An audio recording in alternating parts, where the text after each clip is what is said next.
Let's talk about idealism.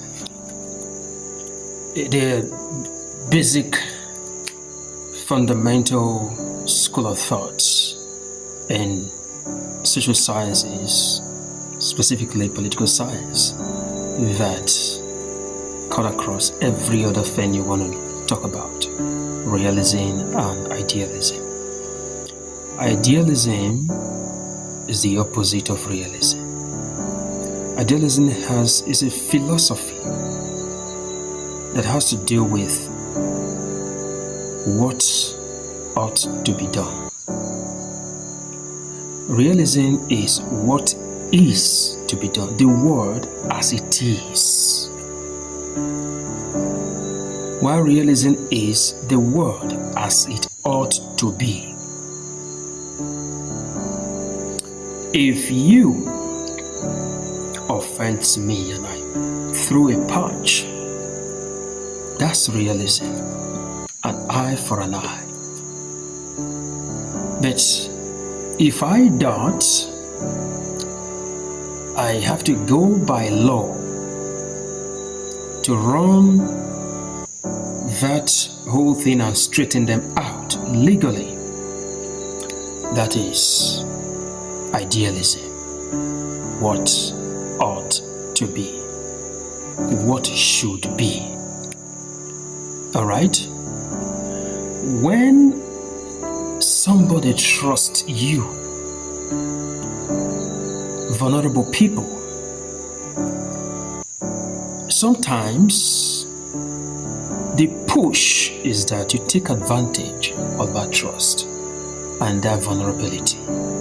You are being driven by realism. But if you refuse to go that way and use the opportunity of this trust to guide and direct this person so vulnerable, you are walking by idealism. However, idealism, according to philosophers like Socrates and the rest of them, is not achievable.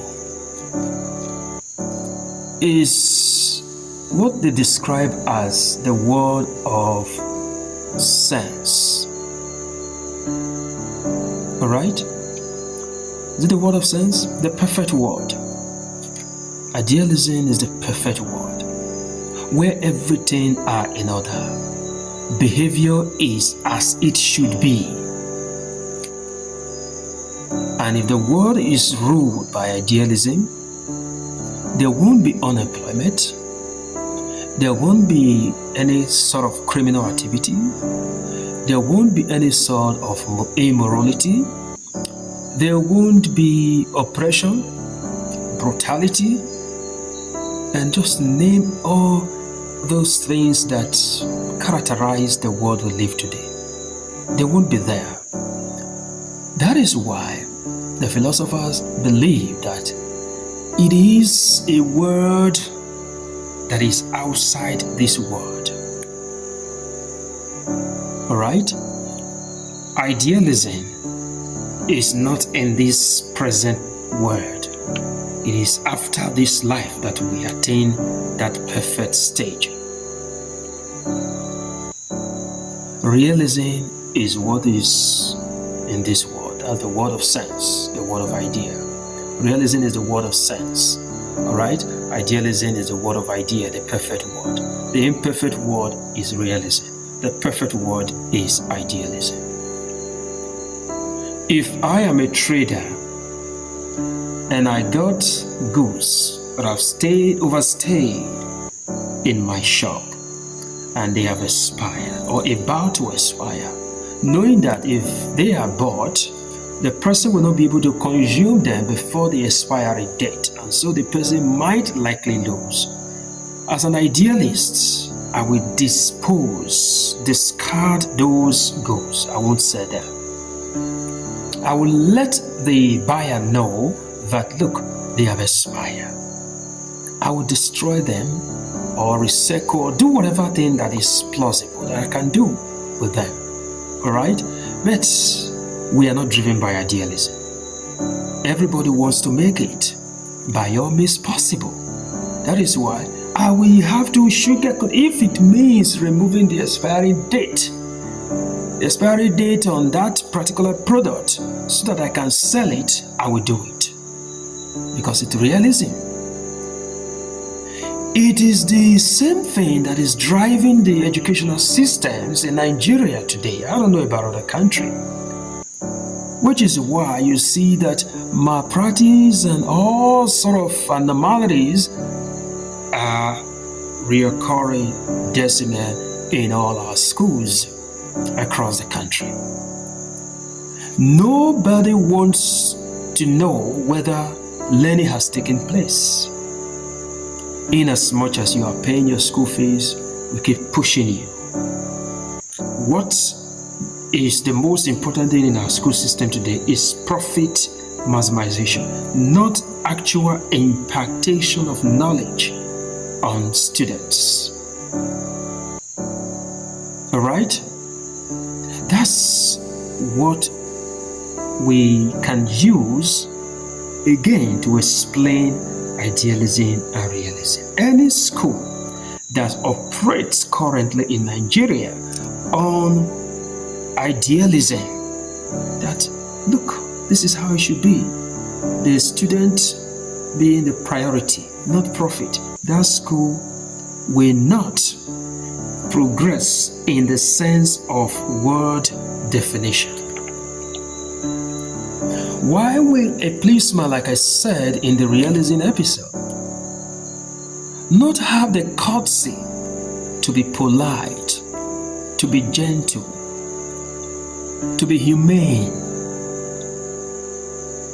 on people placed under his duty? You are going to arrest somebody.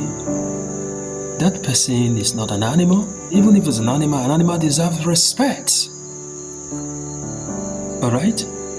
You see some issues going about in Nigeria today. You catch criminals, some persons who stole a court, and then you ask them to tie them down, beat them up, mob actions, dance, sing, and all of that, dehumanizing them. Despite what?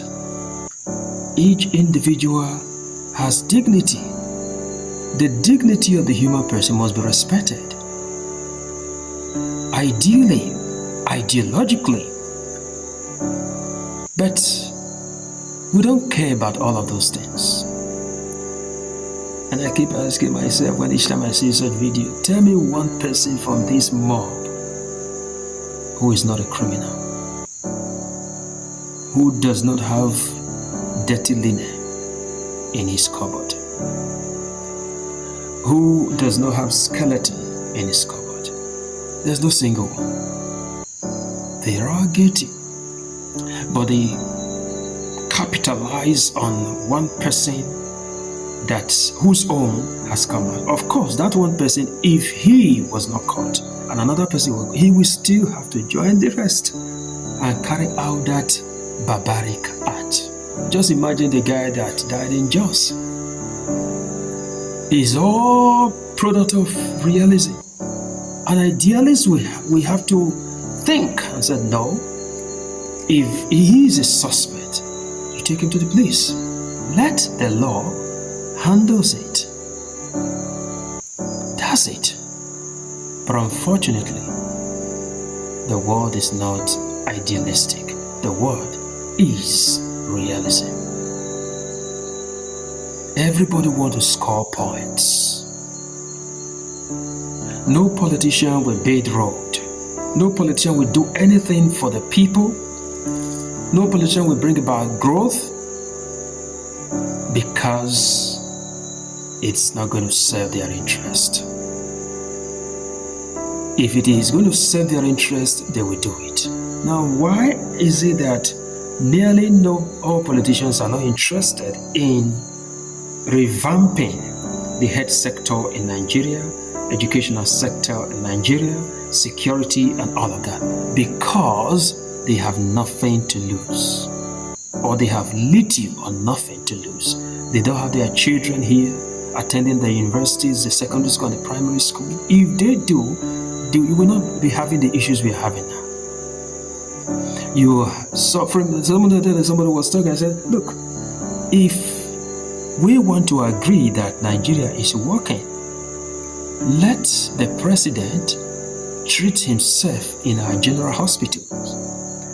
In the UKs, from what we have read and heard, our people are over there. Ask them in America, when the Queen is sick in the UK, she doesn't go to specialist. She goes to clinic. That's where they take care of her. UK doctors takes care of the Queen, the Prime Minister, and all of that. Why is it that there's no hospital in Nigeria that can take care of the president or the governor or the senators, and yet we are lying to ourselves because of political this or that all is well, whereas all is not well.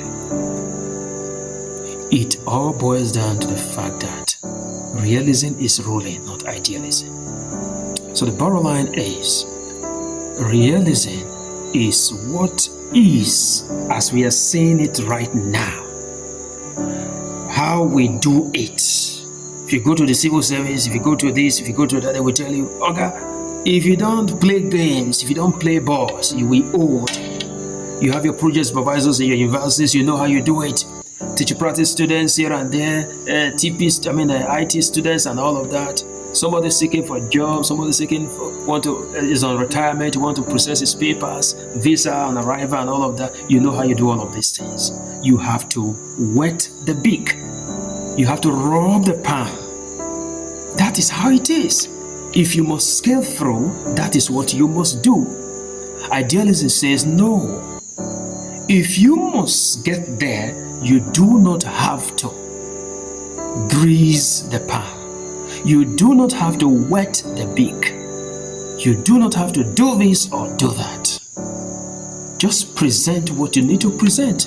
A driver driving on the highway, present your particulars to the road safety officials. Let everything be complete. Move on. In fact, because of realism, the road safety officials, the police will not want you to move on. In fact, they get angry because everything is complete. You can't move on. Why will everything be complete? Because if they are complete, it means that we cannot have what we should get from you, which is a bribe. So to them, it is not your safety that matters. Nothing matters. It is that bribe that they want to get from you that matters. So whether your car is in order, whether you are heading whether you are even carrying human head in your vehicle, it is none of their business. Just wet the beak. Move on. That's all.